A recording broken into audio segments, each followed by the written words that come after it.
নামাজের সামনে দিয়ে যাওয়া আসা করলে কি 40 দিনের ইবাদত নষ্ট হয়ে যায়? ভাইরা আমার, কেউ নামাজ পড়ছে, তার সামনে দিয়ে হাঁটা চলা করা গুনাহের কথা, এটা জায়েজ না, বড় ধরনের গুনাহ। নবী করিম সাল্লাল্লাহু আলাইহি সাল্লাম বলেছেন, লাউ ইয়ালামুল মারু বাইনা ইয়াদাইল মুসাল্লি মা আলাইহি, নামাজের সামনে দিয়ে যে হাঁটে সে যদি জানতো যে এর সামনে দিয়ে হাঁটাটা কত বড় অপরাধ, কত বড় গুনাহ, তাহলে সেক্ষেত্রে লাকানা ইয়াকিফু খায়রাল্লাহু মিন আন ইয়ামুররা বাইনা ইয়াদাইহি, নামাজি ব্যক্তির সামনে দিয়ে যাওয়ার চাইতে লা ইয়াকিফা 40, 40 দিন পর্যন্ত বা 40 ঘন্টা, 40 বার কোন কোন হাদিসে বলা হয় না কতটুকু, তাহলে এই 40 দিন বলেছেন অনেক ওলামা ইকরাম যে 40 দিন পর্যন্ত দাঁড়ায় থাকাটা তার জন্য সহজ মনে হতো ওই সামনে দিয়ে হাঁটাহাঁটি করার চাইতে। বুঝাইতে পারছি? মানুষের সামনে হাঁটাহাঁটি করা, নামাজের সামনে হাঁটাহাঁটি করাটা এরকম গুনাহের কথা। কিন্তু এর মানে এই না যে 40 বছরের ইবাদত কবুল হবে না, এরকম কোনো হাদিস নাই যে নামাজি ব্যক্তির সামনে হাঁটাহাঁটি করলে 40 বছরের ইবাদতবন্দি কবুল হবে না। হ্যাঁ, নামাজি ব্যক্তির সামনে হাঁটাটা কত বড় অপরাধ এটা যদি মানুষ জানতো, তাহলে 40 দিন পর্যন্ত দাঁড়িয়ে প্রয়োজন অপেক্ষা করত, তারপরেও সে ওখান থেকে হাঁটাহাঁটি করত না। অতএব নামাজি ব্যক্তির সামনে হাঁটাহাঁটি করা থেকে আমাদের বিরত থাকতে হবে। তবে এখানে দুইটা পদ্ধতি আছে যেটা জায়েজ, আমরা জানি না। মোট 3টা পদ্ধতি আছে নামাজের ব্যক্তির সামনে চলাচলের। মোট কয়টা পদ্ধতি আছে? 3টা সূরত আছে।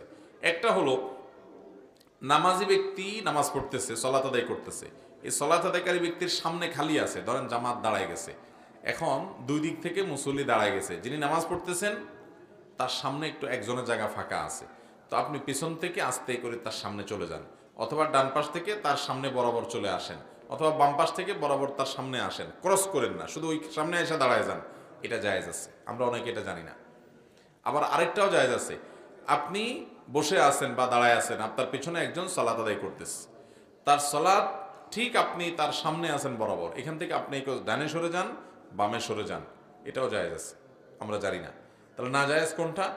না জায়েজ হলো মুরুর, এই নিচ থেকে, অর্থাৎ সামনে, নামাজের সামনে যায় দাঁড়ায় যাওয়া, এদিক সেদিক না যায় শুধু বরাবর সামনে দাঁড়ায় যাওয়া, এটাকে বলা হয় সুউদ, মানে সামনে দাঁড়ানো। আর সামনে আসেন, সেখান থেকে আস্তে করে সরে গেলেন, এটাকে বলা হয় নুজুল, মানে সরে যাওয়া, এটাও জায়েজ আছে। নাজায়েজ কোনটা? মুরুরটা নাজায়েজ। মুরুর কোনটা? মুরুর হলো ক্রস। ক্রস বুঝেন? মনে করেন এই বরাবর নামাজি আছে, আপনি এই পাশ থেকে এই পাশে গেলেন, অথবা এই পাশ থেকে এই পাশে আসেন, এটা নাজায়েজ, কারণ এটাতে নামাজের মনোযোগ নষ্ট হয়। আস্তে করে সরে গেলেন সামনে থেকে বরাবর, অথবা সামনে যে দাঁড়ায় গেলেন, এটা জায়েজ আছে। অনেক লোক দেখবেন পিছে নামাজি ব্যক্তি নামাজ পড়তেছে, সে বরাবর সামনে আছে, তো সামনে থেকে সরেও না, আবার একটু পরপর চোখ ঘোরায় ঘোরায় বড় করে করে নামাজের দিকে তাকায়, আছে না? নেই? অনেক সময় আবার কই মাছের মাথা চাবায়, বিরক্ত হয়। তো এটা না জানার কারণে হয়েছে। আপনার বিরক্ত হওয়ার দরকার নেই, আপনি আস্তে করে দরকার হলে চলে যান।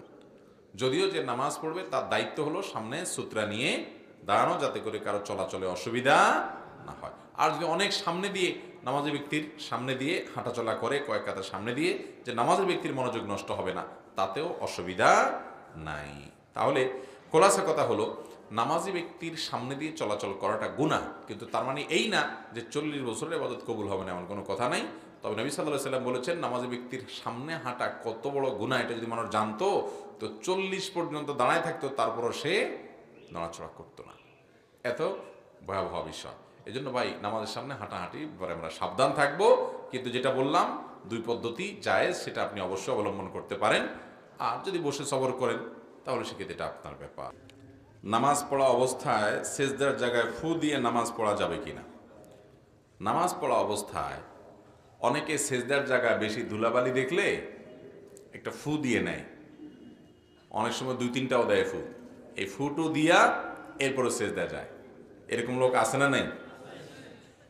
সামান্য ধুলাবালি আছে, একটু কপালে নাকে লাগবে, এরকম যদি হয়, তাহলে সেক্ষেত্রে ফুটু না দিয়ে সরাসরি সেজদা চলে যাওয়া উচিত। কারণ ফু দেওয়া এটা নামাজের ভেতরকার কাজ না বাহিরকার কাজ? নামাজের মধ্যে যা যা করা লাগে এর মধ্যে কি ফু দেওয়া বলতে কিছু আছে? নাই। তাহলে তো নামাজের কাজ না, এটা নামাজের বাইরের কাজ। নামাজের মধ্যে নামাজের বাইরের কাজ করা যাবে না। যদি বাইরের কোনো কাজ এমন হয় যেটা না করলে কোনো উপায় নাই, যেমন কথার কথা মশা একটা কামড় দিছে, এমন জোরে কামড় দিছে আর এমন ব্যথা যন্ত্রণা শুরু হয়েছে, জ্বালা শুরু হয়েছে যে ওই জায়গায় একটু না ডললে আপনার অনেক কষ্ট হয়ে যাচ্ছে, তাহলে হালকা করে একটা ডলা দেন। যদি একটা মাইট দেওয়া লাগে একটা মাইট দেন, এতটুকু করতে পারেন। মোবাইলটা হঠাৎ করে বেজে উঠছে নামাজের মধ্যে, এখন এটার আওয়াজের চোটে সব মুসল্লিদের নামাজ বরবাদ হয়ে যাবে। আপনি আস্তে করে হাত দিয়ে পকেটের মধ্যে আপনি ওইটা বন্ধ করে দেন, অথবা টিপ দিয়ে ওইটার গলা চিপা ওইটার চিল্লে বন্ধ করে দেন। এতটুকু আপনি করতে পারবেন, এতটুকু আপনি করতে পারবেন। অনেকে আছে দেখবেন মোবাইল বাজতে বাজতে বাজতে বাজতে পুরা মুসল্লিদের সবার নামাজের 12টা বাজানো শেষ, তারপর উনি মোবাইলের দিকে হাত দেয় না। ওই যে হাত বাঁধলে নামাজ ভাঙি যায় কিনা এই চিন্তা। তো এতটুকু সামান্য কাজ করলে নামাজ ভঙ্গ হবে না। আর এটা করা জরুরি, কারণ এটা না করলে সবার মনোযোগ নষ্ট হচ্ছে, সেজন্য এটুকু করা যাবে।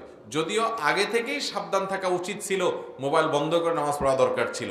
যেহেতু ভুলে গেছে কোনো কারণে, তো নামাজের মধ্যে আওয়াজ হলেও আস্তে করে চাপ দিয়ে, অনেকে আপনার প্রত্যেকে যে যেটা মোবাইল ব্যবহার করে, যে বিভিন্ন বাটন টিপ দিলে এটা টিপ দিলে বন্ধ হবে, আনুমানিক আন্দাজে কয়েকটা টিপে শুরু করলে বন্ধ তো হয়ে যাবেই। আবার অনেকে আছে বাইর করে এরকম ভালো করে দেখে, হ্যাঁ কলটা কে দিল, ওর 14 গোষ্ঠী উদ্ধার করার নিয়ত করে মনে মনে। তো এই সমস্ত যদি করেন তাহলে নামাজ নষ্ট হয়ে যাবে। কারণ নামাজের মধ্যে যেটা নামাজের বাইরের কাজ, সেগুলো যদি আপনি অনেক বেশি করেন, যেটাকে আমলে কাসির বলে, তাহলে নামাজ নষ্ট হয়ে যাবে। হালকা করতে পারেন। এখন হালকার বেশির মাপটা কি? মাপটা হলো, আপনি যখন নামাজের মধ্যে এমন কিছু কাজ করতেছেন যেটা নামাজের কাজ না, এমন ভাবে করতেছেন যে বাহিরের কোনো লোক দেখে সন্দেহের মধ্যে পড়ে যে আপনি কি নামাজে আছেন না নামাজের বাইরে আছেন। এরকম হয় না? আপনি যদি দাঁড়ায় এরকম মোবাইল টিপা শুরু করেন দোনো হাতে, তাহলে তো বাইরের লোক দেখে বলবে কি ব্যাপার, এই লোক মনে হয় নামাজে দাঁড়ায় নেই, মোবাইল টিপে টিপ করতেছে। আর হালকা করে আপনার হাত বাঁধা আছে, আরেক হাত দিয়ে একটু টিপ দিয়ে বন্ধ করে দিয়েছেন, তাহলে তো বোঝাই যাবে আপনি নামাজে আছেন। তো এইরকম হালকা যদি কাজ করেন অসুবিধা নাই, কিন্তু বেশি কাজ যদি করেন যে আপনি নামাজে আছেন কিনা এটা নিয়ে মানুষ সন্দেহ পড়ে যেতে পারে, এরকম বেশি অন্য কাজ করেন, তাহলে নামাজ নষ্ট হয়ে যাবে, এটা নামাজ ভঙ্গকারী বিষয়।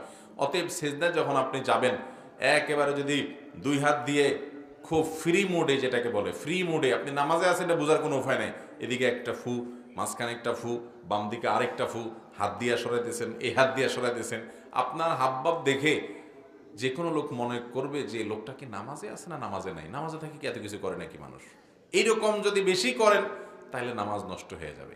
আর যদি হালকা একটা ফু দিয়া দেন, কোনো রকম নামাজের মুডে আছেন, তাহলে নামাজ নষ্ট হবে না। কিন্তু এই ফুটাও যদি না দিয়ে নামাজ পড়তে পারেন সেটা বেটার, কারণ নামাজের মধ্যে অনামাজের কাজ, নামাজের বাইরের কাজ যত কম করা যায় ততই ভালো। এখানে সেজদার জায়গায় যদি বালি থাকে, এটা আগে থেকে পরিষ্কার করে নিয়ে নামাজ পড়বেন, আর না হলে আলতোভাবে সেজদা দিবেন, সবর করবেন।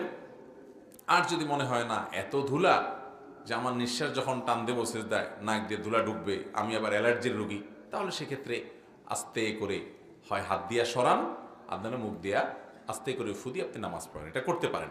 তাহলে এটা অ্যাভয়েড করা ভালো। যদি করতে হয় সেটা আলতোভাবে করতে পারবেন, একেবারে ফু দিতে থাকলে না, দুই হাত দিয়ে একেবারে নামাজের বাইরের লোকের মতো করে পরিষ্কার করা লাগলেন, এটা করতে পারবেন না। কথা কি বুঝাতে পারছি? তাহলে আগে ভাগে পরিষ্কার করবেন। ভুলে গেছেন, এখন দেখতেছেন না ভয়াবহ বালি, সবর করে ওই অবস্থায় সেজদা দেওয়ার চেষ্টা করবেন। একান্ত দেখেন না এত বালি, এখানে আমি সেজদা দিলে আমার অবস্থা খারাপ হয়ে যাবে, নাক টাক দিয়ে সব দোলা ডুববে, অসুস্থ হয়ে যাব, তাহলে আস্তে করে পরিষ্কার করে বা ফু দিয়ে হালকা করে আপনি সেজদা শেষ